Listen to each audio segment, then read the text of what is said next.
Hey, good morning, everybody. Today, we are going to continue our journey through the book of Ecclesiastes. We are with chapter 4. This is a short one, so it should be good. Alrighty. So starting off, Ecclesiastes chapter 4, verse 1. So I returned and considered all the oppressions that are done under the sun, and behold, the tears of such as were oppressed, and they had no comforter. And on the side of the oppressors there was power, but they had no comforter. So, this is just basic stuff. There's always going to be someone oppressed, and then there's always going to be an oppressor. You see that everywhere you go. So he's just explaining it, it's going to be there. Okay, and then he continues on saying, wherefore I praised the dead which are already dead, more than the living which are yet alive. Yeah, better is he than both they which hath not yet been, who hath not seen the evil work that is done under the sun. Okay, this one's a little bit of a tongue twister. Let's see. So yeah, better is he than both they which hath not yet been, who hath not yet seen the evil work done under the sun. So I think what they're saying here is, the dead and the person, who has not,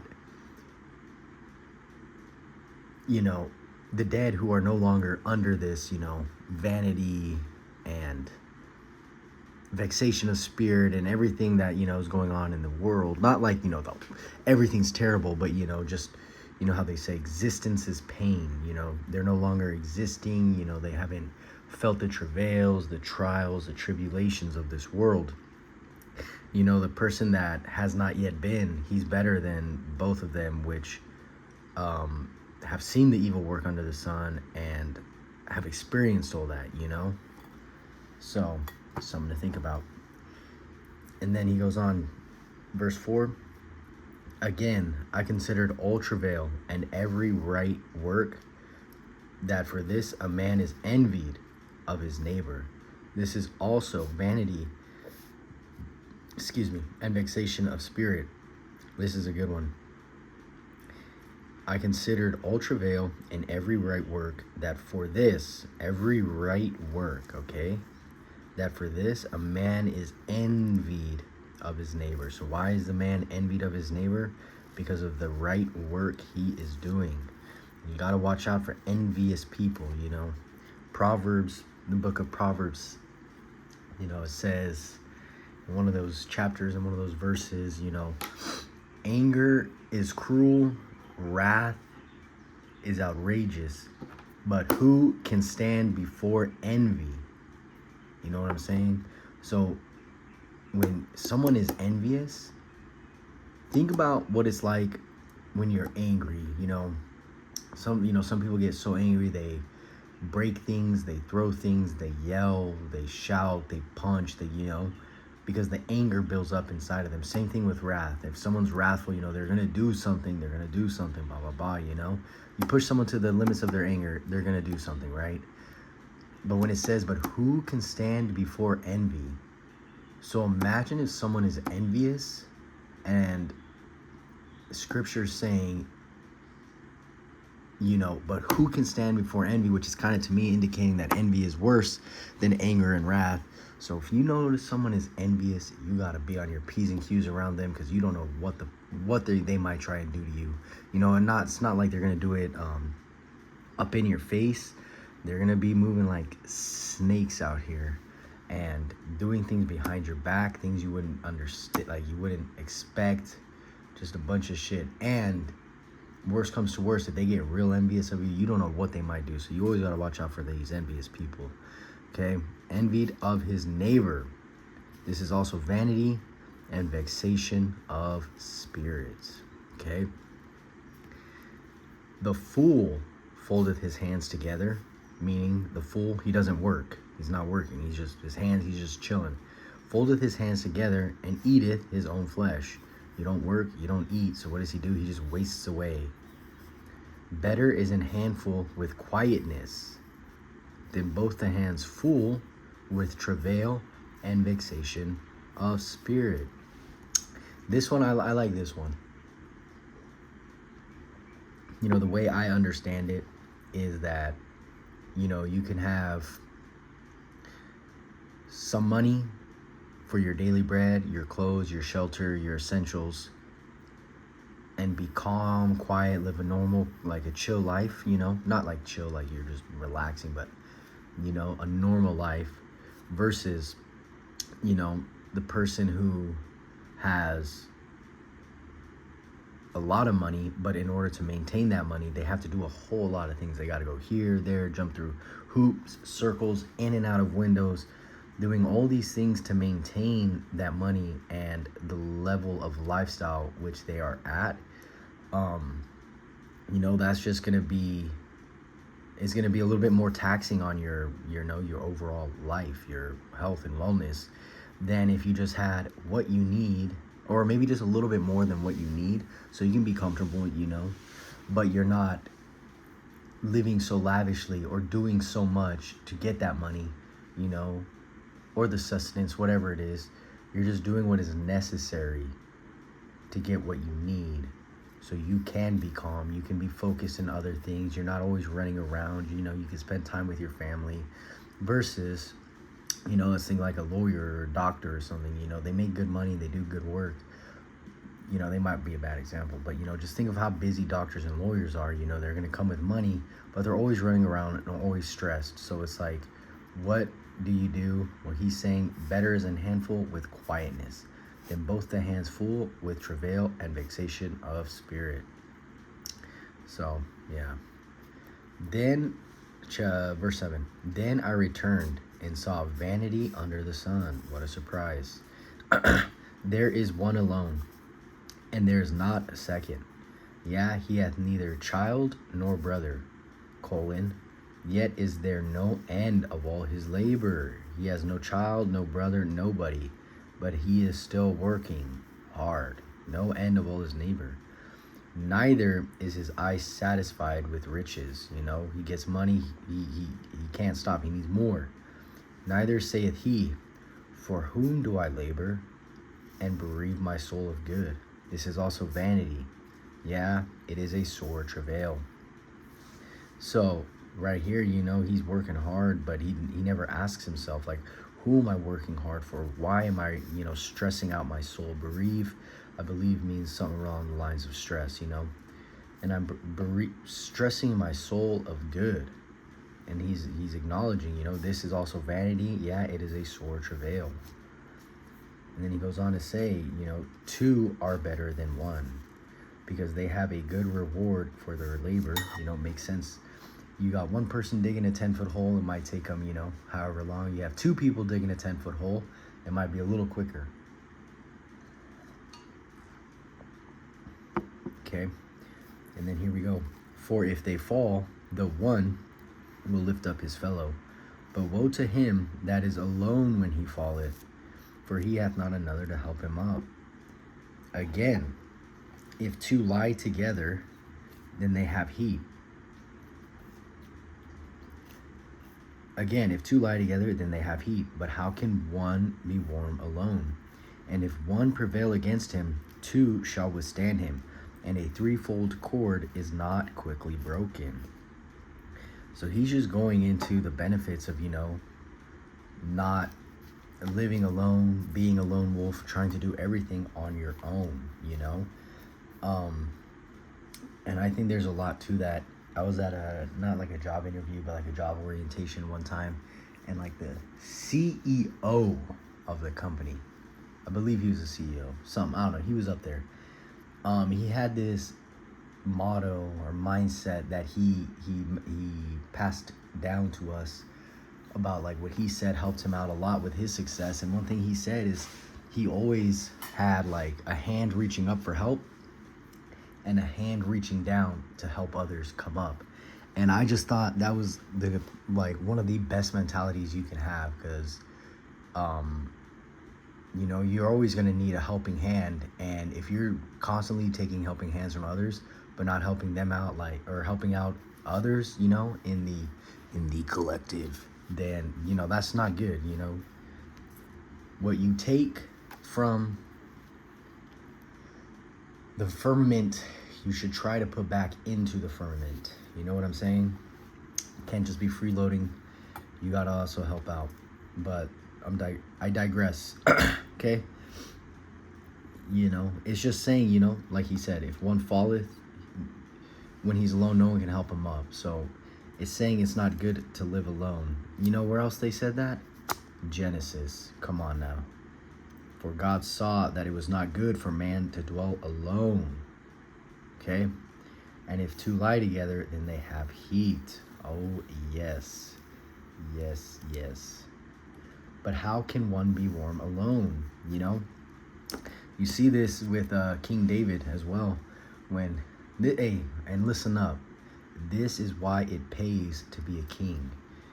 He was an old man, right? Just think of an old man who can't keep himself warm anymore. So you know what he had done? I believe they got a bunch of, I believe they were virgins too. Don't quote me on that. But he got a bunch of virgins, very, very beautiful, the most beautiful of the Israelite virgins you could find. And he chose one, or one was chosen for him, just to sleep with him in his bed, to keep him warm. You know what I'm saying? So imagine that. That's why it pays to be a king. And you know what? I believe she was a concubine of his, not even his wife, a concubine. Because remember, the Most High made wives and concubines. And it can be hard to discern between a wife and a concubine. Okay? But just remember, you don't want to marry or impregnate a concubine. It will not be good for your health or your life. Okay? And then it goes on, and if one prevail against him, two shall withstand him, and a threefold cord is not easily broken. There's power in numbers, Simple as that. Oh, this is a good one right here. I don't mind the, look, we're almost done. We're almost done. Bear with me. Less than 30 minutes left. Okay. This is a new paragraph as well. And also, real quick, before I forget, I've been wanting to explain this. So as you can see, there are some words that are italicized throughout each sentence, just random ass words. And a lot of these words, I believe it just depends on your Bible, which words are italicized.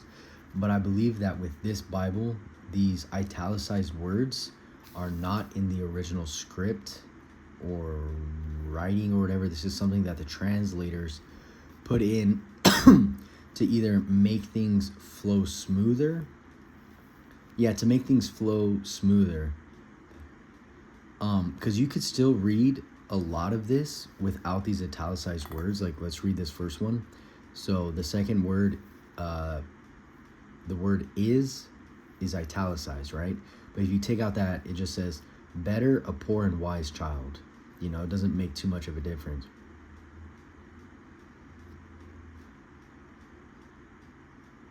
And then right here, for out of prison he cometh to reign, whereas also born in his kingdom becometh poor. It's a little harder to piece everything together if you read it like that, but just saying, so when you see these words, just know that, these are just here to help make the translation flow smoother in English. Okay? All right, but let's keep going. So better is a poor and wise child than an old and foolish king who will no more be admonished. You know what? I can't lie. Admonished. I need to look that word up. Admonished. Let's see. I think I have a dictionary. One second.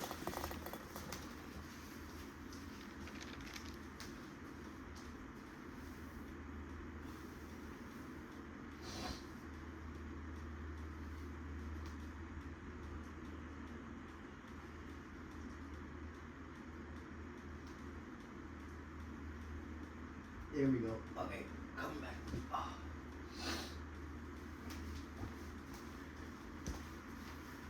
Alright, sorry y'all. Got my dictionary and thesaurus. And yes, this is not a Bible dictionary, because for this word, I want to look up what admonish means, like normally for us, admonished. And forgive me for not having a dictionary at my desk. You should always have a dictionary when you're reading. A dictionary and something to write with and something to write on. And here's a little hip pocket class for anybody who doesn't know how to use a dictionary. Mia. Okay, so if you look at the top, there's a word right here, adequate. And then over on this other side, admonishment, right? So you just got to look at the first three letters. You can actually look at more of the letters, but this is going to be A-D. A lot of words that start with AD all the way through E, right? And then on this side, it's going to be ADM. So any word that starts with ADM is going to be through here.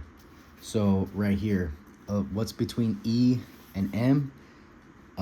There's going to be a J.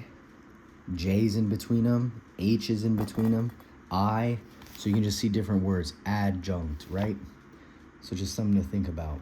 And then this word at the top of the dictionary is always going to be the last word on the page, okay? But anyways, admonish. To express warning or disapproval, especially in a gentle manner.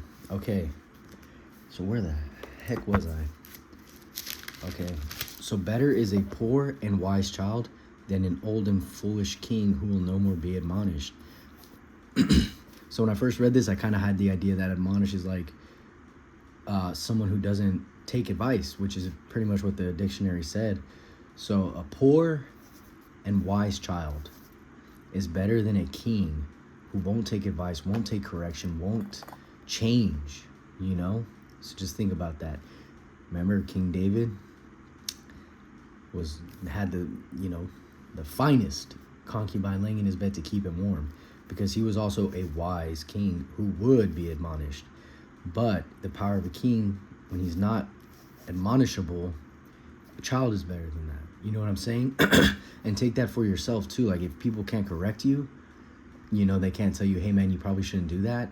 You know, you're kind of an old fool, you know, just something to think about. Okay. For out of prison he cometh to reign. The king comes from prison to reign. And then also the people that are born in his kingdom, they becometh poor, right? So the king that can't be admonished, a bad king, you know, he doesn't come from the best place, you know. It says from prison. But you don't really come out of prison straight to be a king. So it's kind of like a simile, a metaphor, something, you know.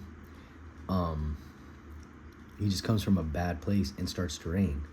And then when you have a bad king, you know, just being in that kingdom, you're going to become poor. Like, you know, think about these third world countries. You know, I'm not going over why they're poor or anything like that, you know, because I believe a lot of them are exploited and are forced to be poor. But that's neither here nor there. But when you're born into a poor country, you're going to be poor, you know, versus like someone who's born, let's say, here in the States and their parents are both rich. Like they're just born into a rich area, rich life, versus the person who's born in like India, you know, they're gonna just be poor. Just something to think about. That's what he's saying right here. Okay. Verse 15. I considered all the living which walk under the sun, with the second child that shall stand up in his stead. There is no end of all the people, even of all that have been before them. They also that come after shall not rejoice in him. Surely this is also vanity and vexation of spirit. Okay. So he's pretty much just saying like what he kind of said, I believe in the first chapter, where it's like people come and people go. No one's going to remember you, just like how you don't remember anyone. So don't be butthurt or disheartened. Just understand that's just the way it is. you know? So what do? Well, thankfully he already gave us kind of the solution to work hard and enjoy the fruits of our labor.